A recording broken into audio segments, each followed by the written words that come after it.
98-ի մարտի 18-ին նախագահի ընտրությունների առաջին փուլի առիթով եվրոպացի 200 դիտորդները հիասթափված են, լուրջ խախտումներ են արձանագրվել։ Արձանագրվել է նավթի բաշխում թեկնածուներից մեկի շտաբում, քվեարկությանը մասնակցել են զինվորականները, բազմաթիվ խախտումներ թվարկելուց հետո դիտորդները նկատում են, որ դրանք չեն ազդել արդյունքների վրա։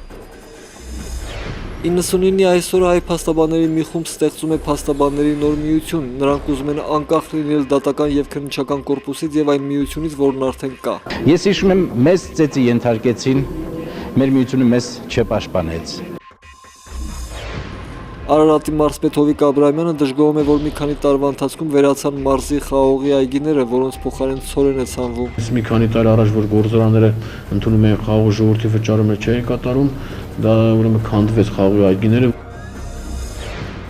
2002-ի այսօրը Նայիրիդ գործարանը Հայաստանի կառավարության տնօրինությունից անցնում է անգլիական Randstad ընկերությանը։ Վերջինս պարտավորվում է 1 ամսից վերագործարկել Նայիրիդը, իսկ աշխատողներին տարիների ընթացքում կուտակած աշխատավարձի պարտքը մարել 3-4 ամիս հետո։ Աշխատողները ծափահարում են գործարանի նոր տնօրեն Անիլ Կապուրին, որն ասում է, որ Նայիրիդը խելքի բերելու համար ինքը ծախսելու է $60 միլիոն։ 2003-ի այսօրը հայտնի է դառնում, որ մայիսին սպասվող խորհրդարանական ընտրություններին չի առաջադրվի Հայաստանի ազգային ժողովի նախագահ Արմեն Խաչատրյանը։ Վերջինս իր քայլը պատճառաբանում է նրանով, որ հոգնել է իր պաշտոնից և իրեն ուզում է փորձել պետական աշխատանքի այլ ոլորտներում։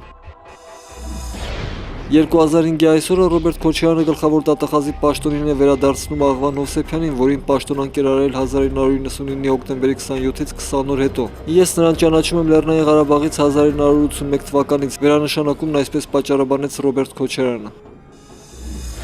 2011-ի մարտի 18-ին Հայ ազգային կոնգրեսի մի խումբ կողմնակիցներ դատախազությունից պահանջում են պատժել մարտի 1-ի մարդասպաններին և ազատ արձակել քաղբանտարկյալներին, մասնավորապես Նիկոլ Փաշինյանին։ Մինչև Սերժը չբերանա, ես հույս չունեմ, որ Նիկոլին կազատել, որտեղ վախենում են Նիկոլից։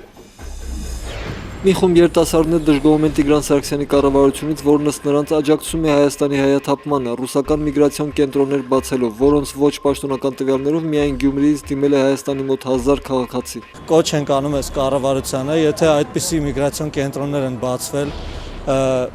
թող իրենք իսկ դիմեն այդ միգրացիոն կենտրոններին եւ գնան իրենց նշած տեղերը աշխատելու, քանի որ մենք նրանց կարիքը չունենք։